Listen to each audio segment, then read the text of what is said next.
Good morning everyone. आज हमारा topic है फंडामेंटल इंटरेक्शन, जो कि हमने एलिमेंट्री पार्टिकल के अंदर उसके बारे में थोड़ा स्टडी किया था कि फंडामेंटल इंटरेक्शन 4 टाइप्स के हैं। आज हम उसके बारे में डिटेल से पढ़ेंगे कि वो किस टाइप से वर्क करते हैं और कैसे होते हैं। ठीक है, आज का टॉपिक है फंडामेंटल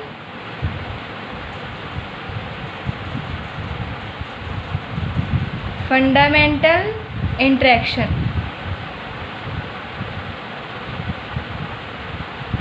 ठीक है,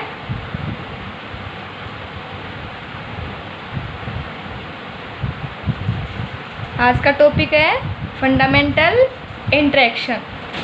हमने देखा था कि फंडामेंटल पार्टिकल्स हैं, उनके अंदर इंटरेक्शन फॉलो करते हैं 4 टाइप्स के, उन्हीं को क्या बोलते हैं? Fundamental interaction. कौन कौन से होंगे वो? फर्स्ट तो कौन सा था? Strong interaction.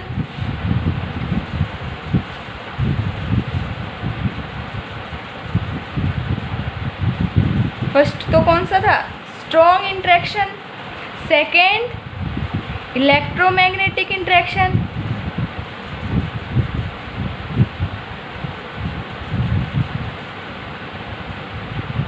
Electromagnetic interaction.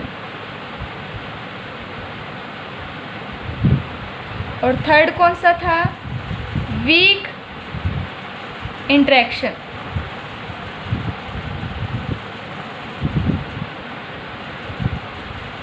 और फोर्थ कौन सा था? Gravitational interaction.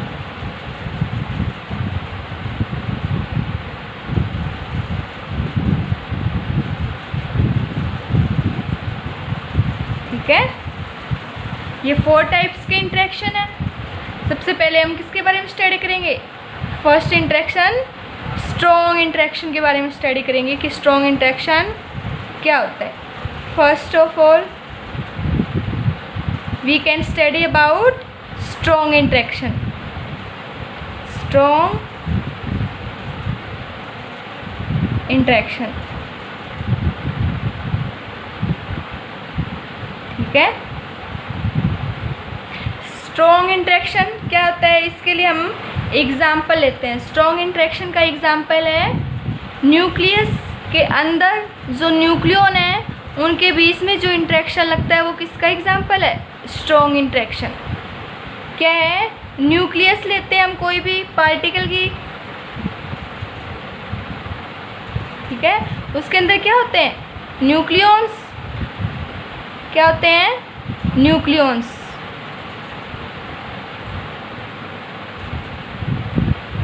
जो कि 2 टाइप्स के होते हैं। फर्स्ट तो न्यूट्रॉन और सेकंड प्रोटॉन। ठीक है, फर्स्ट तो क्या होता है? न्यूट्रॉन और सेकंड प्रोटॉन। इन दोनों को मिला के एक साथ क्या बोलते हैं?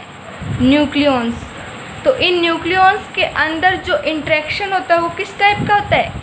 स्ट्रॉन्ग इंटरेक्शन होता है। किस टाइप का होता है? स्ट्रॉन्ग इंटरेक्शन होता है। ठीक है, अब हमें पता है कोई भी एटम है उसकी न्यूक्लियस की रेंज कितनी होती है?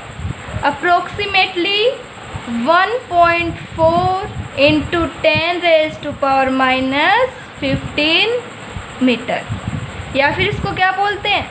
1.4 फर्मी। ठीक है, 1 फर्मी इक्वल टू क्या होता है? 10⁻⁻15 मीटर। ठीक है, ये क्या होती है? कोई भी एटम है उसके न्यूक्लियस की रेडियस या फिर न्यूक्लियर फोर्स जिसे हम बोलते हैं, न्यूक्लियस फोर्स, उसकी रेंज -15 मतलब वेरी स्मॉल है। तो हम इससे हम क्या कर सकते हैं?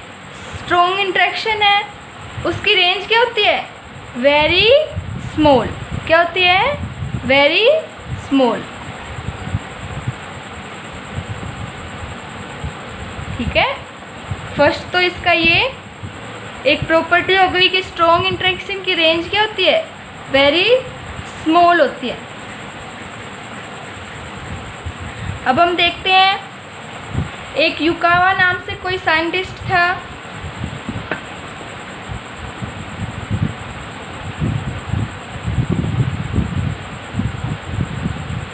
युकावा, उसने न्यूक्लियर फोर्स को डिफाइन किया था। उसने क्या कहा था, कोई भी एटम है उसकी न्यूक्लियस के अंदर जो न्यूक्लियॉन प्रेजेंट रहते हैं उनके अंदर जो फोर्स वर्क करता है उसको बोलते हैं न्यूक्लियर फोर्स। क्या कहते हैं? Nuclear force. ठीक है, ये कब प्रेजेंट होता है, कैसे फॉलो करता है? इसके अकॉर्डिंग एक न्यूक्लियॉन्स किसी मेसोन को क्या करता है, एक्सचेंज करके अदर न्यूक्लियॉन्स में कन्वर्ट होता है, या फिर एक मेसोन्स के अकॉर्डिंग ये दोनों क्या करते हैं, इंटरेक्शन करते हैं। वो क्या कहलाएगा? न्यूक्लियर इंटरेक्शन, या फिर इसको बोलते हैं स्ट्रॉन्ग इंटरेक्शन। इस टाइप का इंटरेक्शन क्या होता है? Strong interaction. स्ट्रॉन्ग इंटरेक्शन में क्या बताया था उसने, किसका एक्सचेंज होता है? मेसोन। मेसोन हमने पढ़ा था पीछे एलिमेंट्री पार्टिकल में कि मेसोन्स नाम का एक एलिमेंट्री पार्टिकल होता है जो किसका पार्ट होता है? बोसोन। मेसोन क्या है? एक टाइप्स का बोसोन है। अब न्यूक्लियस के अंदर, न्यूक्लियर फोर्स के अंदर ये मेसोन पार्टिकल ही क्या होता है? एक्सचेंज होता है। ठीक है, उसको इस टाइप से डिफाइन करते हैं। जैसे ये क्या है, एक न्यूक्लियॉन पार्टिकल है, ठीक है, और ये क्या करेगा? मेसोन पार्टिकल से क्या करेगा? फंडामेंटल कपलिंग करेगा और किस में कन्वर्ट हो जाएगा? अदर न्यूक्लियॉन्स में। ठीक है, ये क्या है? Coupling between nucleons and mesons. ठीक है, या फिर इसको क्या बोलते हैं? दो न्यूक्लियॉन्स के बीच में इंटरेक्शन है या कपलिंग हो रही है by the exchange of mesons. क्या बोलेंगे इसको? Coupling, fundamental coupling between two nucleons by the exchange of one mesons. ठीक है, और अगर इनके अंदर इंटरेक्शन देखो तो कैसे डिफाइन होगा? ये न्यूट्रॉन या फिर न्यूक्लियॉन कोई भी अदर न्यूक्लियॉन में कन्वर्ट होगा, पायोन को क्या करेगा? इमिट करेगा या फिर अब्जॉर्ब करेगा। इसने क्या किया? पायोन को क्या किया है? इमिट किया है और अदर मेसोन में कन्वर्ट हुआ है, या फिर कोई अदर न्यूक्लियॉन्स है वो इस पायोन को क्या करेगा? अब्जॉर्ब करेगा और किसी दूसरे न्यूक्लियॉन्स में कन्वर्ट हो जाएगा। ये क्या है? ये प्रोसेस किसको डिफाइन करती है? न्यूक्लियॉन इंटरेक्शन या फिर न्यूक्लियर फोर्स के अंदर जो प्रोसेस होती है इंटरेक्शन प्रोसेस, उसको शो करती है। इसके अंदर तो दिखा रखा है दो न्यूक्लियॉन्स के बीच में कपलिंग कैसे होती है? मेसोन्स के थ्रू। इसका एक्सचेंज होता है तो दो न्यूक्लियॉन्स के बीच में क्या होगी? कपलिंग होगी। और इसमें क्या बता रखा है? अगर एक न्यूक्लियॉन्स पाई को इमिट करता है या दूसरे में कन्वर्ट होता है, या फिर उसको क्या कर सकता है, वो उसको अब्जॉर्ब करके किसी दूसरे न्यूक्लियॉन्स में कन्वर्ट हो सकता है। ये प्रोसेस क्या कहलाएगी? स्ट्रॉन्ग इंटरेक्शन प्रोसेस कहलाती है। और हमने देखा जो मेसोन्स पार्टिकल है उसका मास क्या होता है? अप्रोक्सीमेटली 140 मेगा इलेक्ट्रोवोल्ट पर कूलम क्यूब स्क्वायर।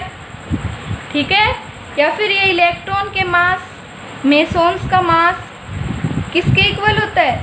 लगभग 274 time mass of electron. Electron के मास का 274 टाइम्स होता है मेसोन्स का मास। ठीक है, ये तो थी क्या थी? Strong interaction. अब स्ट्रॉन्ग इंटरेक्शन प्रोसेस को डिफाइन करने के लिए हम क्या करते हैं, या फिर उसकी स्ट्रेंथ को शो करने के लिए हम क्या करते हैं? एक स्ट्रॉन्ग कपलिंग कोफिशिएंट का यूज़ करते हैं। स्ट्रॉन्ग इंटरेक्शन की स्ट्रेंथ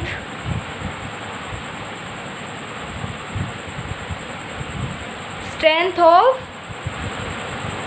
स्ट्रॉन्ग इंटरेक्शन। ठीक है, किससे डिफाइन करते हैं? इसको डिफाइन करने के लिए हम एक कोफिशिएंट लेते हैं जिसको क्या बोलते हैं? Strong coupling coefficient. क्या बोलते हैं? स्ट्रॉन्ग कपलिंग कांस्टेंट या कोफिशिएंट। कांस्टेंट,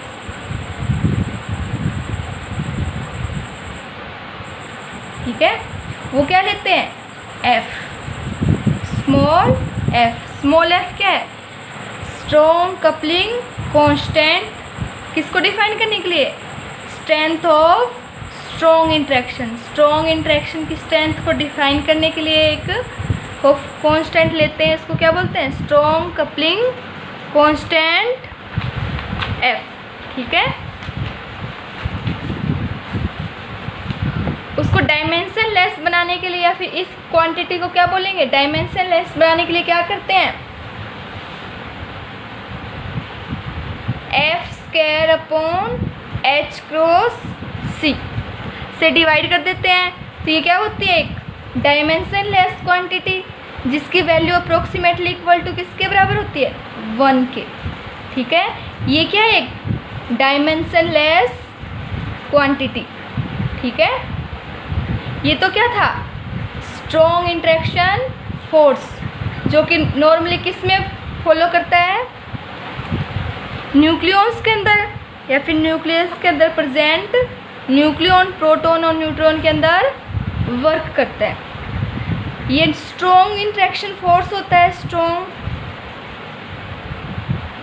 इंटरेक्शन फोर्स, इसकी स्ट्रेंथ बहुत ज़्यादा होती है। रेंज क्या होती है? Very small. तो ये बाकी जो नेचर में प्रेजेंट अदर इंटरेक्शन है उससे सबसे ज़्यादा क्या होता है? स्ट्रॉन्ग होता है। सबसे ज़्यादा क्या होता है? स्ट्रॉन्ग होता है। इलेक्ट्रोमैग्नेटिक इंटरेक्शन की देखें तो उसकी कंपैरिजन में क्या होता है? 100 टाइम्स ज़्यादा स्ट्रॉन्ग होता है। ठीक है, 100 टाइम्स ऑफ इलेक्ट्रोमैग्नेटिक इंटरेक्शन। ठीक है, और वीक इंटरेक्शन की कंपैरिजन देखें तो ये कितना स्ट्रॉन्ग होगा? 10⁵ टाइम्स ज़्यादा स्ट्रॉन्ग होता है। तो स्ट्रॉन्ग इंटरेक्शन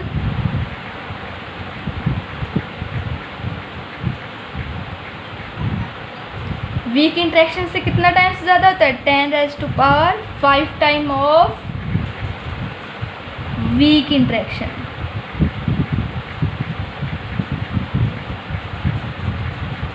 ठीक है, और ग्रेविटेशनल इंटरेक्शन की कंपैरिजन में 10⁻39 टाइम्स।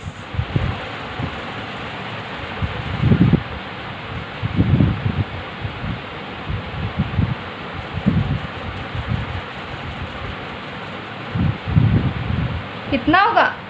लगभग 10⁻39 times greater than gravitational interaction.